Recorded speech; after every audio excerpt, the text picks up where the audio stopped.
যাইও না রে বন্ধু, ধরতে পারবো না দূর আকাশে চাঁদের পারে ঝলমল করে তারা। যাই হোক, এই গানটা গেয়েছিলেন পাগল হাসান ভাই। তো আমার কথা হচ্ছে যে এই লোকটা আসলে মধ্যবিত্ত, সে প্রত্যন্ত এলাকার একটা সন্তান, মানে কৃতজ্ঞ সন্তান। এবং তার ইন্টারভিউ দেখছিলাম আর টিভিতে, দেখলাম যে তার মানে কিছু আকৃতি দেখলাম, সে গানগুলো লিখছে, এই গানগুলো চুরি করে অন্যজন গাচ্ছে। আপনারা একটু ব্যাপারটা বুঝে দেখেন যে একজন মানুষের মানে জিনিস, কষ্টের জিনিস আর একজন লিখছে। এখন মিলিয়ন মিলিয়ন যার গানে এক সময় একটা গান হিট, একটা দুইটা তিনটা চারটা গান হিট হয়েছে পাগল হাসানের, আর বাদ বাকি যত গান হয়েছে তো সেটা অন্য শিল্পীদের।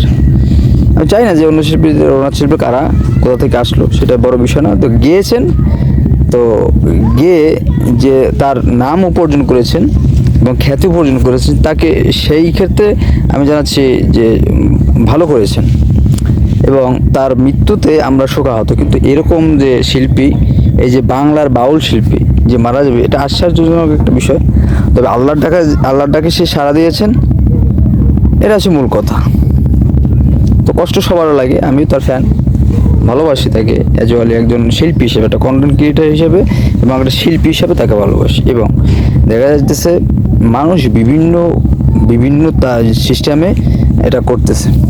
মরার আগে কি বলে গেছেন পাগল হাসান ভাই, গান করে গেছেন একটা, যে আসমানে যাইও না রে বন্ধু, ধরতে পারবো না।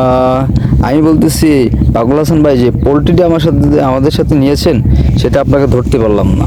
এই যে ছুঁই ধরতে পারলাম না, আপনাকে ধরতে পারলাম, আপনি আমাদের থেকে বহু দূরে। আমরা জানি না আপনাকে কীভাবে মানে সম্বোধনা করব। তবে আমরা চাই যে আপনি জান্নাতবাসী হন। আপনি যদি সৎকর্ম আদর্শভাবে চলেন, মানুষের সাথে সাদা আসন করছেন এক সময়। যাই হোক, তবে আপনাকে আল্লাহ জান্নাত নসিব করুক। সবাই তার জন্য মাগফিরাত।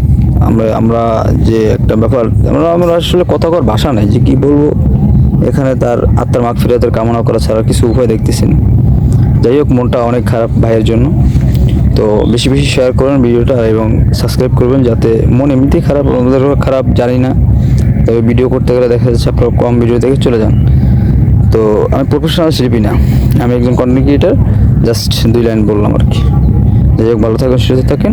তবে তার যে অ্যাক্সিডেন্টটা হয়েছে, এটা মারাত্মক একটা অ্যাক্সিডেন্ট, এটা 10 জনের ভিতরে একজনের হয়। ধন্যবাদ সবাইকে।